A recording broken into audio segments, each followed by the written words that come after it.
Welcome back to Sports Lagniappe on NBC 33. Joined by Coach Les Miles, LSU football Tigers. SEC championship season just got finished, putting finishing touches on your recruiting class here.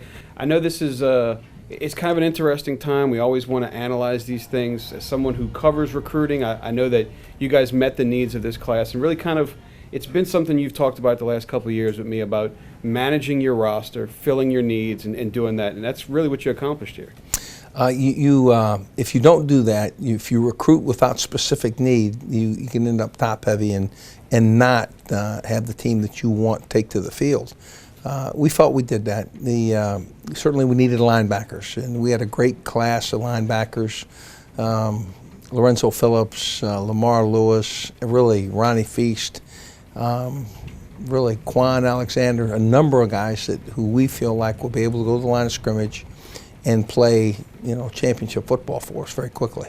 Now, you mentioned those guys. One of the other guys I really like is Deion Jones, a guy that, as he played his senior year, worked his way into getting an offer, an in-state guy who his work on the field really kind of elevated himself up to that recruiting level. How is it important for you managing your program, having a guy like Jonah Austin last year, a guy like Deion Jones this year? How important is it for you to let these guys know, don't give up on your senior year if you don't get an offer at camp. Continue working and work for that offer. Well, Deion Jones, had he been with us, more at camp, he would definitely have gotten an offer. He really always had the athletic ability that he needed, and he was a very violent tackler. So that's a good word for it. He was, and we just needed to see more. And frankly, he may be as talented as any that we recruited.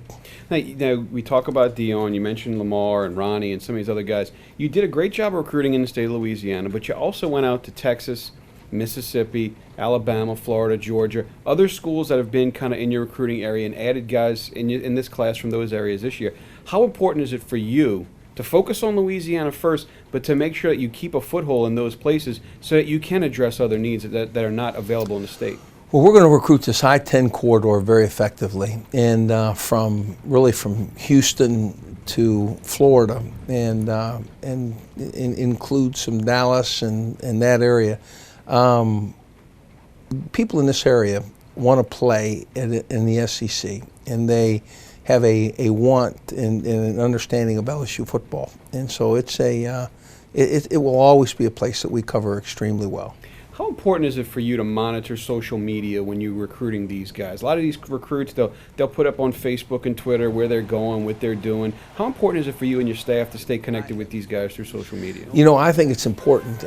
It's something that we'll all have to learn because, I have to be honest with you. I run a Facebook, but I don't necessarily actively run the Facebook. And I have a Twitter, and again, I don't know that I've tweeted lately. And You've been busy with other things. Yeah, that's exactly right. But I really believe that our football staff, including myself, must be more aware of social media.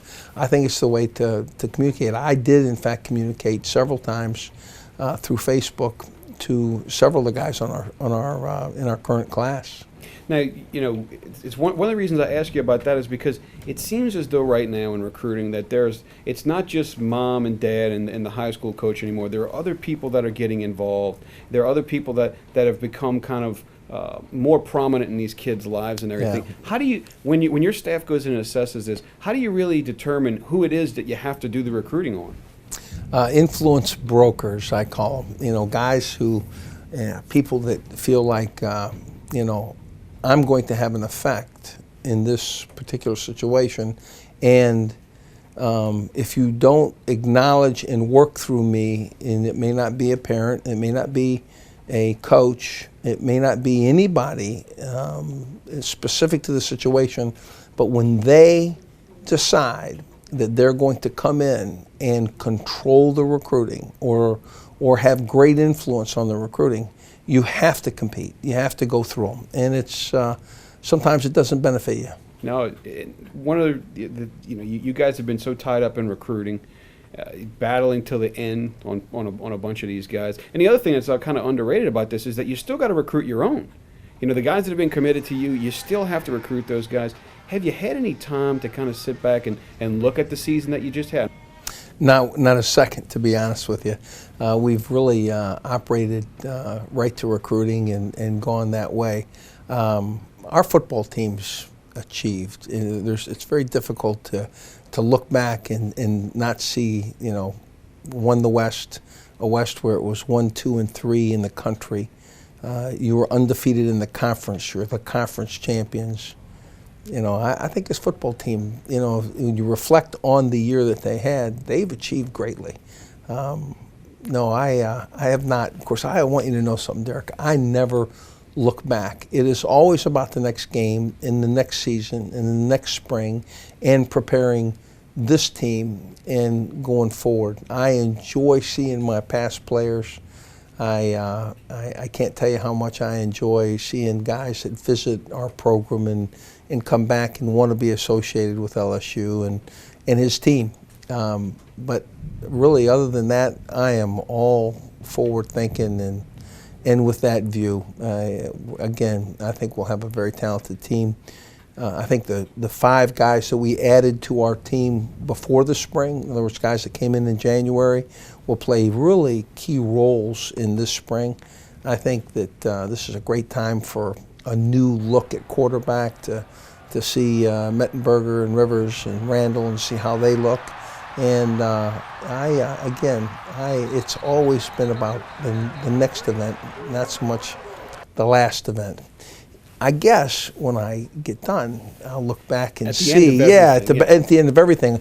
The one thing that I try not to do is lose sight of where my children are and what they're doing and what they're involved in. And I'm kept current there by my wife, who does a magnificent job of not only sharing that time, but really informing me and keeping me, again, current.